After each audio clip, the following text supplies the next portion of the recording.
this is our month of blessing and Thanksgiving. So we really just want to know, what should you expect and what should you do? And by reviewing the articles over the year, you know, it's helping us paint a vivid picture and give us a plan. So you're joined today by Shindigs. It's a Holy Ghost party. You know what I'm saying? Mr. Shindig. And me, Paul, Only Sage Living, also known as O.S.L. Nothing to lack, you know, and this was from July the 20th. And in this article, you know, this one, I'm glad they saved this one till last, because this one is just so powerful. As Christians, we have nothing to lack. In the caption, it says, "The Lord has supplied all of our needs." Has he not? He has. Exactly. Oh, boy, he has. It reminds me of a song I wrote, actually. I said, "My God is the one who supplies all our needs, but the devil wants to lie through his teeth." Because that's what the devil tries to do, but... Go on. You know, you guys have his app, so go check that out. Check me out on Instagram. Check that out. You know, the the opening scripture is Philippians 4 verse 19, and it says, "My God shall supply all your need according to his riches in glory by Jesus Christ." And that's so powerful, because we don't look at what we can see. Like we've been talking about faith. It's not about what you can see or hear. It's about you hear and then you do the word. That's faith. But it's literally saying in this this scripture, that the Lord has all we need.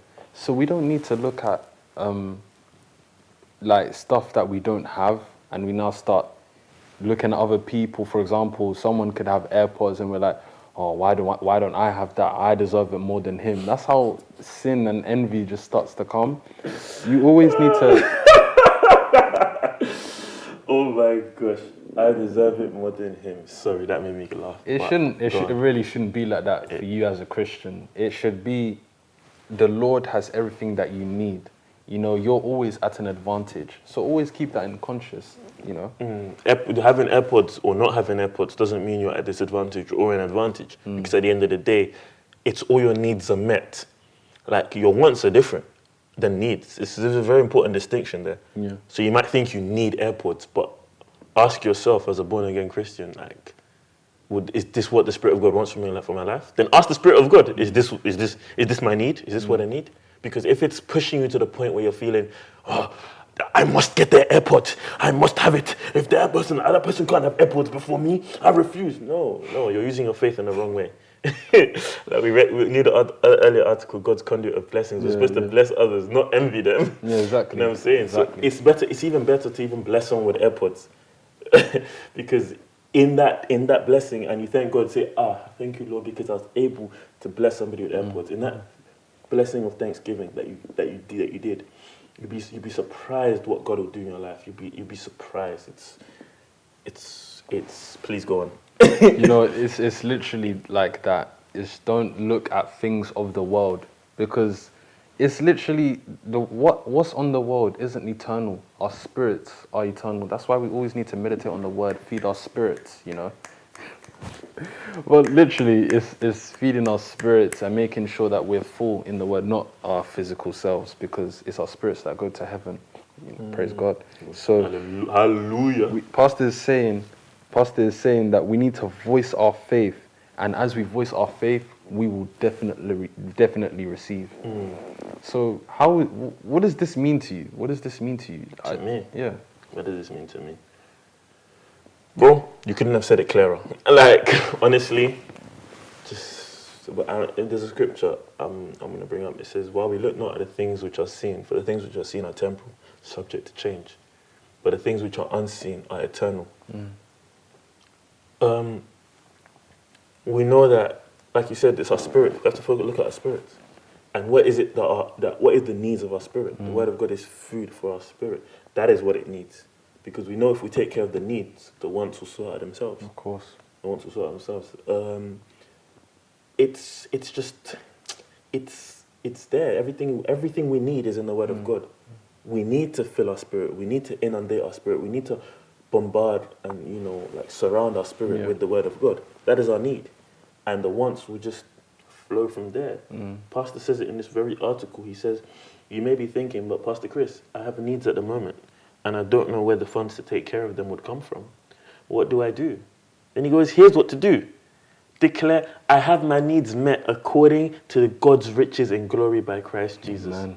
Therefore, in the name of Jesus, I receive this. Mention it. Say what you need. Is it the funds?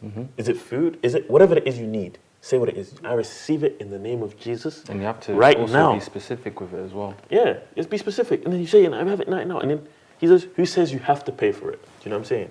Sometimes you think you need money. For example, you need money to buy food or money to transport, money for various things. But it's you. What you need is the transport or the food, not necessarily the money for it. Do you know? Do you understand what I'm saying? No, I'm getting it. And you can do this for other people. You can. Someone might come to you and be like, I had this problem, DTC, school fees. I need to pay X, Y. I need to pay X amount by so and so. Or this debt came, this, that, the other. I really need to buy this. And you can just be like, I receive the money on their behalf, and you can then give it to them. I receive this. I receive their food on their behalf. Like what they need, you can claim it for them as the born again Christian, as you, the power. Especially if their faith isn't there yet. If they're born again, their faith isn't there, or they're not born again. You just bless them. You say, thank you, Lord, because I've received it for them. Thank you, Lord, because you said you've supplied all my needs, and I need to bless this person. Did you catch it? Yeah, I really caught. Oh my gosh, That was powerful. So I think to round up, I would say this month, in the month of blessings in Thanksgiving, declare to yourself the word of God. Declare to yourself who you are in Christ. No matter what people say, people could see you as a dirty person, but that's not who you are. You know who you are in Christ. So always remember that. Declare to yourself the right things, and also, like we just said in this article, the word of God cleanses. Yeah, of course. Don't lack any. You don't lack anything. So don't look at money and other things of the world. You already have it according to the word of God. You just have to declare it. You just have to speak the blessing in Thanksgiving. It's been really cool, but please, I implore you, I am letting you know it's so important. Go and check out these articles for yourself. You will be thoroughly blessed. www.teevo.xyz. God's Word, young people. It's amazing. Like I said, it's not just for young people though. Yeah, you see two young guys here and you think, they're just for young people. No, God's Word is for everybody. And the Teevo just explains it so succinctly, explains it so well, correctly, like to the point, direct. You know what, Pastor Chris, we want to thank you, because the Teevo is a blessing. It really is. And see, look, I'm already practicing it.